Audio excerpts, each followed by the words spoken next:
Friends, welcome to our YouTube channel. ಏನಂದರೆ ನಮ್ಮ ಅಮ್ಮಂದು trip planning ನಡೆದಿತ್ತಲ್ಲ, ಇವತ್ತು ಹೋಗಬೇಕಾಗಿತ್ತು ಟ್ರಿಪ್ಪಿಗೆ. ಹೋಗಬೇಕಾಗಿತ್ತು ಇಷ್ಟೊತ್ತಿಗೆ. ನಾನು ಸ್ಕೂಲಿಂದ ಬಂದು ಆಲ್ರೆಡಿ ಫ್ರೆಶ್ ಅಪ್ ಆಗಿ ರೆಡಿ ಆಗಿಬಿಟ್ಟಿದ್ದೀನಿ. ಆದರೆ ನಮ್ಮಮ್ಮ ಇನ್ನೂ ಪ್ಯಾಕಿಂಗ್ ಮಾಡ್ತಾಯಿದ್ದೀರಿ. ಅದು ಯಾಕೆ ಅಂತ ಅವ್ರ ಹತ್ರನೇ ಕೇಳೋಣ. ಏನಮ್ಮ ಇದು, ನಾನು ಬರೋ ವರ್ಷದಲ್ಲಿ ಹೋಗಿರ್ತೀರಾ ಅಂತ ಅಂದ್ಕೊಂಡ್ರೆ ನೀವು ಇನ್ನೂ ಪ್ಯಾಕಿಂಗ್ ನಡೆಸ್ತಾ ಇದ್ದೀರಲ್ಲ? ರೇಖಾ ಆಂಟಿ ಬರೋದು ಲೇಟ್ ಆಗುತ್ತೆ ಅಂತಂದರು. ಅಲ್ಲಿಂದ ಅವರು ಇವಾಗ 2:30 ಹತ್ತಿದ್ದೀನಿ ಅಂದರು. ಸೊ ಅಷ್ಟೊತ್ತು ನನಗೂ ಟೈಮ್ ಆಗೇ ಹೋಯ್ತು. ಮಾರ್ನಿಂಗ್ 5 ಎದ್ದಿದ್ದು. ನಾವು ಹೋಗೋಕೆ ಮುಂಚೆ 2 ದಿನಕ್ಕೆ ಹೋಗ್ಬೇಕಾದ್ರೆ ಏನೇನು ಬೇಕು ಊಟ ತಿಂಡಿ ಎಲ್ಲ ಮಾಡಿಟ್ಟು, ನಾಳೆಗೆ ದೋಸೆ ರುಬ್ಬಿಟ್ಟು, ಗೊಜ್ಜು ಮಾಡಿಟ್ಟು, ಮಧ್ಯಾಹ್ನಕ್ಕೆ ನೈಟ್ಗೆ ಎಲ್ಲ ಮಾಡಿಟ್ಟು ಹೋಗಬೇಕು. ಇವ್ರದ್ದೇ ಅರ್ಧ ಕೆಲಸ ಆಯಿತು. ಜೊತೆಗೆ ಸ್ವಲ್ಪ ನಾನು ಹೊರಗೆ ಬೇರೆ ಯಾವುದೋ ಕ್ಲಾಸ್ಗೆ ಹೋಗ್ತಾ ಇದ್ದೀನಿ ಟ್ರೈನಿಂಗ್ಗೆ. ಅಲ್ಲೊಂದು 3 ಅವರ್ಸ್ ಆಯಿತು. ಅಲ್ಲಿಂದ ಬರ್ತಾ ಪರ್ಚೇಸ್ ಮಾಡ್ಕೊಂಡು ಸ್ವಲ್ಪ ಅದು ಇದು ತಿಂಡಿಗಳೆಲ್ಲ ಪರ್ಚೇಸ್ ಮಾಡ್ಕೊಂಡ್ವಿ. ಸೊ ಲೇಟೇ ಆಗೋಯ್ತು. ಇನ್ನು ನೋಡಿ ಪ್ಯಾಕಿಂಗೇ ಮಾಡಿಲ್ಲ. ಎಲ್ಲ ಮಾಡ್ತಾ ಇದ್ದಾರಪ್ಪ. ಟೈಮಿಂಗ್ಸು ಸಾಲ್ತಾ ಇಲ್ಲ. ಎಷ್ಟೇ ಇದು ಟೈಮಿಂಗ್ಸ್ ಸಾಲ್ತಾ ಇಲ್ಲ. ಏನು ಮಾಡೋದು? ಇವಾಗ ಪ್ಯಾಕ್ ಮಾಡಿಕೊಂಡು ರೆಡಿಯಾಗಿ ಅವ್ರು ಬಂದಿದ ತಕ್ಷಣ ಹೊರಡೋದಷ್ಟೇ ಕೆಲಸ ಆಯಿತು. ಓಕೆ, ಮತ್ತು ಇನ್ನೇನ ಇದೆಯಾ? ಏನು ಇಲ್ಲಮ್ಮ, ಸದ್ಯಕ್ಕೆ ಪ್ಯಾಕಿಂಗ್ ಬೇಗ ಬೇಗ ಅವರೆಲ್ಲ ರೆಡಿ. ಪಾಪ ನಮ್ಮ ಸಾಂಬುಗೆ ಏನು ನಮ್ಮಮ್ಮ ಎಲ್ಲ ರೆಡಿ ಆಗ್ತಾ ಇದ್ದಾರೆ. ನಮ್ಮ ಅಕ್ಕ ಬೇರೆ ಹಂಗಂಗೆ ಅವಳೆ. ನೋಡ್ತಾನೆ ನಮ್ಮಮ್ಮ ಫುಲ್ ರೆಡಿಯಾಗಿ ಎಲ್ಲ ಏನೇನೋ ಇಟ್ಕೋತಾ ಇದ್ದಾಳೆ. ನನಗೇನು ತೋರಿಸ್ತಾ ಇಲ್ಲ, ನನಗೇನು ಕೊಡ್ತಾ ಇಲ್ಲ. ಚಾಕ್ಲೇಟ್ ಎಲ್ಲ ಇಲ್ಲಿ ಇಟ್ಕೊಂಡಿದ್ದೀನಿ. ಅಷ್ಟೊತ್ತಿರೋ 1 ಪೀಸು ದೇಶಾನಿ ಬಾಯಿಗೆ ಹೋಯ್ತು. ಇನ್ನೂ ಹೋಗಿಲ್ಲ, ಎತ್ತಿಟ್ಕೊಂಡಿದ್ದೀನಿ. ಇವತ್ತು ನಾಳೆ ತಿನ್ನಕ್ಕೆ ಏನೇನು ಬೇಕು ಎತ್ತಿಟ್ಕೊಂಡಿದ್ದಾರೆ. ನಾನು ಕೊಡದೆ ಎತ್ಕೊಂಡು ಹೋಗ್ತಾ ಇದ್ದೀಯ ಅಂತ. ಹೋಗಿ ತಿನ್ನಮ್ಮ ನೀನು, ನಾವೇನು ಅಷ್ಟು ತಿನ್ನಲ್ಲ ಅಂದ್ಬಿಟ್ಟು ಇಟ್ಕೊಂಡಿದ್ದೀವಿ. ಮತ್ತೆ ಇನ್ನೇನಮ್ಮ ನೆನಪಿಸ್ಕೊ, ಇನ್ನೇನು ಎತ್ಕೊಳ್ಬೇಕು? ನನಗೆ ಏನೂ ಗೊತ್ತಿಲ್ಲ. ನಮ್ಮಮ್ಮ ಎಲ್ಲರಿಗೂ ಹೇಳ್ಬಿಟ್ಟು ಇವಾಗ ಅಯ್ಯೋ ಅದು ಮರ್ತೋಗಿದ್ದೀನಿ ಇದು ಮರ್ತೋಗಿದ್ದೀನಿ ಅಂತ ನನಗೆ ಹೇಳಿ ಹೇಳಿ ಹೇಳಿ ಹೇಳಿ ಹೋಗಿ ತೊಗೊಂಬರ್ತಾ ಇದ್ದಾರೆ. ಇನ್ನೇನು ಮಾಡಲಿ ದೇಶಾನಿ, ಆಗೋಯ್ತು. ನಾವೆಲ್ಲ ಟ್ರಿಪ್ಗೆ ಹೋಗುವಾಗ ಫಸ್ಟು ರೆಡಿಯಾಗಿ ಕುತ್ಕೊಬಿಡ್ತಾಯಿದ್ರು ನಮ್ಮಮ್ಮ. ಯಪ್ಪ 2 ಅವರ್ ಐತೆ ಅನ್ನಂಗೆ ಫುಲ್ ಪ್ಯಾಕ್ ಮಾಡಿ ಚಪ್ಪಲಿ ಹಾಕೊಂಡು ಕುತ್ಕೊಳ್ಳೋರು ಫುಲ್ಲು. ಒಂದೇ ತಾನೇ 2 ಡ್ರೆಸ್ ಅಂದ್ಕೊಂಡು ಸುಮ್ಮನಾದೆ. ಬಟ್ 2 ಡ್ರೆಸ್ಗಾದ್ರೂ ಅದು ಇದು ಸಾಕ್ಸು ಮತ್ತೊಂದು ಅಲ್ಲೆಲ್ಲ ನಡಿಲಿಕ್ಕೆ ತುಂಬ ಕಾಲು ನೋವು ಬರುತ್ತೆ. ಕಾಲೆಲ್ಲ ಚುಚ್ಚುತ್ತಂತೆ. ಬರೀ ಕಾಲಲ್ಲಿ ನಡಿಬೇಕು 14 ಕಿಲೋಮೀಟ್ರು. ಸೊ ಅದರಿಂದ ಸಾಕ್ಸ್ ಅದು ಎಲ್ಲ ರಿಕ್ಷಾ ಇಟ್ಕೊಂತ ಇದೆ.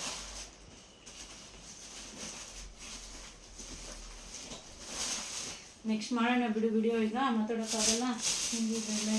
ಮಾಡೋಣ ಅಲ್ಲ ಮಾಡಿ. ನೆಕ್ಸ್ಟ್ ಮಾಡ್ತೀನಿ. ದೇಶಾನಿ ಬರಲ್ಲ, ಎಲ್ಲ ಕಡೆ ದೇಶಾನಿ ಕರ್ಕೊಂಡು ಹೋಗಿ ಮಾಡೋಣ ಅಂತೀನಿ. So bye. ನಾನು ಮಿಸ್ ಮಾಡ್ಕೊಳ್ಳಿ ಅಂತ ಇನ್ನೊಂದ್ಸರಿ ಹೇಳ್ತಾ, ನಮ್ಮ ಬರೋ ತನಕ ಆರಾಮಾಗಿ ನಮ್ಮಮ್ಮ ಎಲ್ಲೆಲ್ಲಿ ಹೋಗ್ತಾರೆ ಅಂತೆಲ್ಲ ನೋಡ್ತಾ ಇರಿ. ಬೇಗ ಬಂದ್ಬಿಡಿ. ಓಕೆ, ಬಾಯ್. ನಮ್ಮಮ್ಮಂಗೆ ಹ್ಯಾಪಿ ಜರ್ನಿ ಅಂತ ವಿಶ್ ಮಾಡ್ತಾ ಥ್ಯಾಂಕ್ ಯು ಸೋ ಮಚ್ ದೇಶಾನಿ. ಬಾಯ್ ಅಮ್ಮ. ಬಾಯ್ ಬಾಯ್ ಬಾಯ್. ಬಾಯ್ ಬಾಯ್. ನಮ್ಮ ಅಮ್ಮನ ಜೊತೆ ನೆಕ್ಸ್ಟು ಆ ಪ್ಲೇಸಲ್ಲೇ ಮೀಟ್ ಆಗಿ ಅಥವಾ ಟ್ರಾವೆಲಿಂಗಲ್ಲಿ ಮೀಟ್ ಆಗಿ. ಓಕೆ, ಬಾಯ್ ಬಾಯ್ ಬಾಯ್ ಬಾಯ್. ನೀನು ರೆಡಿ ಆದೆ. ಸೊ ಅವರೊಬ್ಬರು ಕೆಂಗೇರಿಯಿಂದ ಬರ್ತೀನಿ ಅದು, ಇನ್ನೊಬ್ಳು ನಿಯರ್ ಬಿಡ್ದಿದ್ದಾಳಂತೆ, ಮತ್ತೊಬ್ಬಳು ಚಾಮರಾಜಪೇಟೆಯಿಂದ ಬಿಡ್ತಾಳೆ ನಾವು ಹೋದ್ಮೇಲೆ. ಸೊ ಫೈನಲಿ ನೋಡೋಕ್ಕೆ ರೆಡಿ ಆದೆ.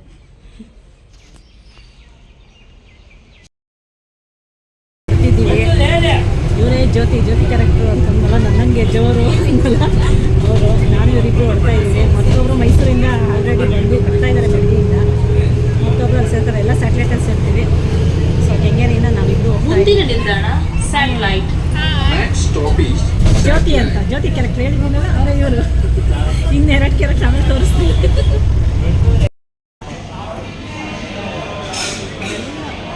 ಸೆಕೆಂಡ್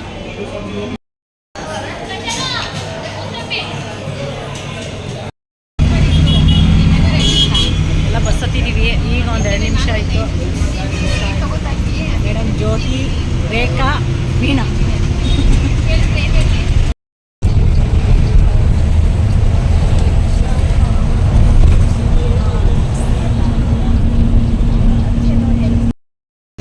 ನೋಡಿ ಕೃಷ್ಣಗಿರಿಯಿಂದ ಮುಂದೆ ಇಳಿದಿದ್ದೀವಿ. ಅವರಿಬ್ಬರು ಮಿಸ್ ಆಗಿದ್ರು. ಸೊ ಅವ್ರು ಸಿಡಿತಾ ಇದ್ದೀವಿ. ಸೊ ಆ ಸ್ಮೆಲ್ಗೆ ಬಸ್ಸದಾಗೆ ವಾಮಿಟ್ ಬರೋಂಗೆ ಆಗ್ತಿದೆ. ಏನೂ ಮಾಡೋಕ್ಕಾಗಲ್ಲ, ಅಡ್ಜಸ್ಟ್ ಮಾಡ್ಕೊಂಡು ಹೋಗ್ಬೇಕೀಗ. ಊಟಕ್ಕೆ ನಿಲ್ಲಿಸಿದ್ದಾರೆ, ಊಟ ಮಾಡ್ಕೊಬೇಕು. ಎಲ್ಲರೂ ಕಾಲೇಜ್ಗಳಲ್ಲಿ ಬಾಕ್ಸ್ ತರ್ತಿದ್ವಿ. ಈ ಟೈಮ್ ಬೇಕು ಹೋಟೆಲಲ್ಲಿ ಹೋಗೋದು ಬೇಡ, ಬಸ್ಸಲ್ಲಿ ಹೋಗೋಣ ಅಂತೇಳಿ ಎಲ್ಲ ತಂದು ಮಿಕ್ಸ್ ಮಾಡಿ ತಿಂತಾಯಿದ್ವಿ. ಮೊದಲೆಲ್ಲ ಹಿಂಗೆ ತಿಂತಾಯಿದ್ವಿ. ನಮ್ಮದು ನಮ್ಮದು ಉಪ್ಸಾರು ಪಲ್ಯ ಅನ್ನ, ಅವ್ರದ್ದು ಪಲಾವು, ಮತ್ತೊಬ್ಬರು ಚಪಾತಿ, ಮತ್ತೊಬ್ಬರು ಟೊಮೆಟೊ ಗೊಜ್ಜು.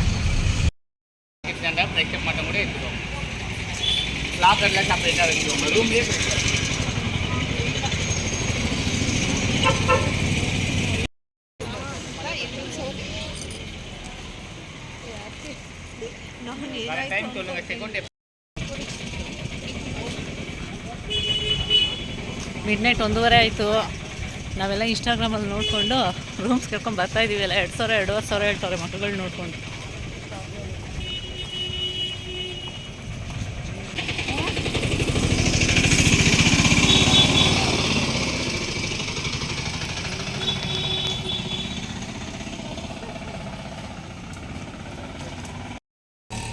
ಹೊಸೊಬ್ರು ಅಂದಿದ ತಕ್ಷಣ, ಅದು ಹೆಣ್ಮಕ್ಳು ಇದ್ದಾರೆ ಅಂದಿದ ತಕ್ಷಣ 500 ಇದ್ದಿದ್ದು 1,000 ಇರ್ತಾರೆ, 1,000 ಇದ್ದು 2,000 ಹೇಳ್ತಾರೆ. ನಾವು ಏನು ಮಾಡ್ಬಿಡ್ತೀವ, ಕಡಿಮೆ ಇರೋದು ನೋಡ್ಕೊಂಡು ಹೋಗ್ತಾ ಇದ್ದೀವಿ. ನಾವು ಇನ್ಸ್ಟಾಗ್ರಾಮಲ್ಲಿ 600-700 ರೂಪಾಯಿ ನೋಡಿದ್ದು ಆ ರೂಮ್ಗೆ ನೋಡ್ಕೊಂಡು ಹೋಗ್ತಾ ಇದ್ದೀವಿ. ಬಟ್ ಅವ್ರಿಗೂ ಕಾಲ್ ಮಾಡಿದ್ರು, ಅವರು 1,500 ಹೇಳಿದ್ರು. ಲ್ಯಾಂಗ್ವೇಜ್ ಬರಲ್ಲ, ಅರ್ಧಂಬರ್ಧ ಬರುತ್ತೆ. ಬಟ್ ಹೆಂಗೋ ಇವ್ರೊಬ್ರಿಗೆ ಬರುತ್ತೆ ತಮಿಳು, ನನಗೆ ಅರ್ಧ ಬರುತ್ತೆ. ಹೆಂಗೋ ಮ್ಯಾನೇಜ್ ಮಾಡ್ಕೊಂಡು ಹೋಗ್ತಾ ಇದ್ದೀವಿ. ಬಸ್ಸಿಂದ ಇಳಿದು ಬಂದ್ವಿ. ಆ ಬಸ್ಸಲ್ಲಿ ಹತ್ಬಿಟ್ಟು ಆ ಸ್ಮೆಲ್ಗೆ ವಾಮಿಟ್ ಥರ ಆಯಿತು. ಇಳಿದ್ಮೇಲೆ ಎಲ್ಲ ಸರೋಯ್ತು. ಎಲ್ಲ ನಡೀತಾ ಇದ್ದಾರೆ ನೋಡಿ 1:30-2 ಗಂಟೆಗೆ. ಪಾಪ ನಾವಿನ್ನ ಹೋಗಿ ಫ್ರೆಶ್ ಆಗಿ ಬರಬೇಕು ರೂಮ್ ನೋಡ್ಕೊಂಡು. ಎಲ್ಲಿ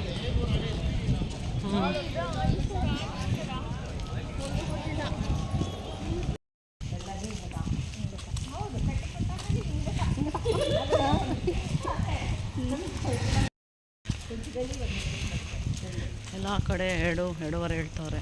ಈ ಮೇಡಮ್ ಏನೋ 1,000 1,500 ಕೊಡಿಸ್ತೀನಿ ಅಂತ ಕರ್ಕೊಂಡು ಹೋಗ್ತಾವ್ರೆ. ನಂಬ್ಕೊಂಡು ಹೋಗ್ತಾಯಿದ್ದೀವಿ. ಹೋಮ್ ಸ್ಟೇ ಅಂತೆ. ನೋಡೋಣ ಹೇಗಿದೆ, ಬನ್ನಿರಿ. ಇನ್ಸ್ಟಾಗ್ರಾಮಲ್ಲೆಲ್ಲ ನೋಡಿಕೊಂಡು 500-600 ಅಂತೆಲ್ಲ ಅಷ್ಟೇ ಅಮೌಂಟ್ ಇಟ್ಕೊಂಬಂದರೆ ಗೋವಿಂದ. ನೀವು ಜಾಸ್ತಿ ಇಟ್ಕೊಂಬಂದಿದ್ರೆ ವಾಪಸ್ ಮನೆಗೆ ಹೋಗ್ತೀರಾ.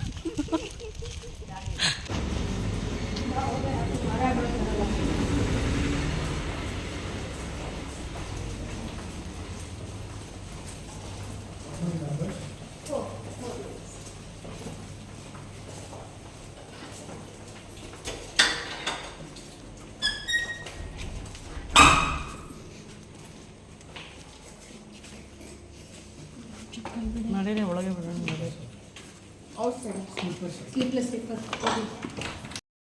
ನೋಡಿ 2 ಗಂಟೆ ಆಯಿತು. ಈಗ ಜಸ್ಟ್ ರೂಮಿಗೆ ಬಂದ್ವಿ. ಇನ್ಸ್ಟಾಗ್ರಾಮಲ್ಲೆಲ್ಲ 500-600ಗೆಲ್ಲ ಸಿಗುತ್ತೆ ಅಂತಾರೆ. ಬಟ್ ಸಿಗೋದಿಲ್ಲ. ಹೊಸೊಬ್ರು ಬಂದಿದ ತಕ್ಷಣ ಅವ್ರು ನೋಡಿ ಹೇಳ್ತಾರೆ. ಅಲ್ಲಿ ಕರ್ಕೊಂಬಂದವ್ರಿಗೂ ಎಕ್ಸ್ಟ್ರಾ ನಾವು 100-200 ಕೊಡಬೇಕು. ಇದು 1,500 ರೂಮು ನೋಡಿ, ಚಿಕ್ಕದಾಗಿದೆ. ಬಟ್ ಏನು ಮಾಡೋಕ್ಕಾಗಲ್ಲ, ಬಂದಿದ್ದೀವಿ. ಸೊ ಬರೋರು ಸ್ವಲ್ಪ ಅಮೌಂಟ್ಗಳು ಜಾಸ್ತಿ ಇಟ್ಕೊಂಡ್ಬನ್ನಿ. ಇನ್ಸ್ಟಾಗ್ರಾಮ್ ನೋಡ್ಕೊಂಡ್ಬಂದರೆ ತೊಂದರೆ ಆಗುತ್ತೆ. ಆಮೇಲೆ ಇಲ್ಲಿ 5:15ಗೆ ಓಪನ್ ಅಂತ ಹೇಳಿದ್ದಾರೆ ರಾಜಗೋಪುರ. 7 ಗಂಟೆಯಿಂದ ಇಲ್ಲಿ ಉಳಿದಿರೋ ಎಲ್ಲ ದೇವಸ್ಥಾನಗಳು ಓಪನ್ ಅಂತೆ. ಸೊ ಹೊರಗಿಂದ ಸುತ್ತಿ ಇಲ್ಲ ನೀವು ಪ್ರತಿಯೊಂದು ದೇವಸ್ಥಾನಕ್ಕೆ ಹೋಗೋರಿದ್ರೆ 7 ಗಂಟೆ ಮೇಲೆ ಹೋಗಿ ಅಂದಿದ್ದಾರೆ. ಸೊ ನಾವು 1 ಅವರ್ ರೆಸ್ಟ್ ಮಾಡಿ ಫ್ರೆಶ್ ಆಗಿ ಒಂದು 5-6 ಗಂಟೆ ಒಳಗೆ ಹೋಗಿ ರೆಡಿ ಆಗಿದೆ. ಮೇಡಮ್ ಅಷ್ಟು ಬೇಗ ಡ್ರೆಸ್ ಚೇಂಜ್ ಮಾಡ್ಕೊಂಡು ಕೂತಿದ್ದಾರೆ. ನಾವೆಲ್ಲ ಏನಿಲ್ಲ, 2 ಡ್ರೆಸ್ ತಂದಿರೋದು. ಸೊ ಆರಾಮಾಗಿ ಹಿಂಗೆ ಮಲಗಿ 1 ಅವರ್ ರೆಸ್ಟ್ ಮಾಡಿ ಎದ್ದೇಳಬೇಕು. ನೋಡಿ ಎಲ್ಲ ಮುಖಗಳು ಹೆಂಗಾಗ್ತಿರ್ತಾರೆ. ನಮ್ಗೆ ಫ್ರೆಶ್ ಆಗೇ ಇದೆ. ಬಟ್ ವಾಮಿಟ್ ಸೆನ್ಸ್ ಆಗ್ತಿತ್ತು. ಆ ಬಸ್ಸಲ್ಲಿ ಡ್ಯಾನ್ಸ್ ಆಡಿಸಿ ವಾಮಿಟ್ ಸೆನ್ಸ್ ಆಗ್ತಿತ್ತು. ಪುಣ್ಯಕ್ಕೆ ಎಲ್ಲೂ ಮಾಡಲಿಲ್ಲ. ಇಳಿದ್ಮೇಲೆ ಸರೋಯ್ತು. ಇನ್ನೊಂದು ಅವರ್ ಆರಾಮಾಗ್ತೀವಿ. ಆಮೇಲೆ ಹೊರಡಬೇಕು. ನೆಕ್ಸ್ಟ್ ಹೊರಡ್ಬೇಕಾದ್ರೆ ವ್ಲಾಗ್ ಮಾಡಿ ಮುಂದುವರಿಸ್ತೀನಿ. ಈಗ ಮಲಗ್ತೀವಿ. ಬಾಯ್ ಬಾಯ್. ದೇವ್ರ ದರ್ಶನ ಮಾಡ್ತೀವೋ ಇಲ್ವೋ, ಇವ್ರು ಬ್ಲಾಗಲ್ಲಿ ಮಾತ್ರ ಖಂಡಿತ ಇರ್ತೀವಿ. ಫುಲ್ಲು ತಿರುವಣ್ಣಾಮಲೈ ಎಲ್ಲ ಏನೇನಿದೆ ಎಲ್ಲವೂ ಕೂಡ ತೋರಿಸ್ತೀವಿ. ನಾವು ಬಂದಿರೋ ನಿನ್ನೆಯಿಂದ ನಾನು ಎಲ್ಲಿ ಅಂತ ಹೇಳಿಲ್ಲ, ಎಲ್ಲ ಕೇಳ್ತಾನೆ ಇರೋ. ತಿರುವಣ್ಣಾಮಲೈಗೆ ಬಂದಿರೋದು. ಇಲ್ಲಿ ಅರುಣಾಚಲ ಅದು ಗಿರಿ ಪ್ರದಕ್ಷಿಣೆ ಮಾಡಲಿಕ್ಕೆ ತುಂಬ ನಂಬಿಕೆ ಅಂತ ಹೇಳ್ತಾರೆ. ಸೊ ನಾವು ನಂಬಿ ಬಂದಿದ್ದೀವಿ. ನೋಡೋಣ, ಜೊತೆಗೆಲ್ಲ ಫ್ರೆಂಡ್ಸ್ ಒಂದು ಕಡೆ ಸೇರ್ತೀವಿ ಅಂತ. ಜೊತೆಗೆ ದೇವಸ್ಥಾನಕ್ಕೂ ನಾವು ಫಸ್ಟ್ ಟೈಮ್ ಬಂದಿರೋದು. ಸೊ ಹೇಗಾಗುತ್ತೆ ಏನು, 14 ಕಿಲೋಮೀಟ್ರ್ ನಡೆಯೋಷ್ಟಕ್ಕೆ ಯಾರ್ಯಾರು ಏನೇನು ಆಗಿರ್ತೀವಿ. ನಮ್ಮ ಮನೇಲಂತೂ ನಮ್ಮಮ್ಮ ನೀನಂತೂ ಹೋಗ್ಬೇಡ ನಡೆಯಲ್ಲ ಅಂದವ್ರೆ. ಇಲ್ಲ ನಾನು ಹೋಗ್ತೀನಿ ನಡೀತೀನಿ ಅಂತ ಬಂದಿದ್ದೀನಿ. ಯಾರ ಸ್ಟಾಮಿನ ಏನೇನಿದೆ ಅಲ್ಲಿ ಸುತ್ತಬಿಟ್ಟು ಬಂದಮೇಲೆ ನಿಮಗೆ ಗೊತ್ತಾಗುತ್ತೆ. ನೋಡ್ತಾ ಇರಿ.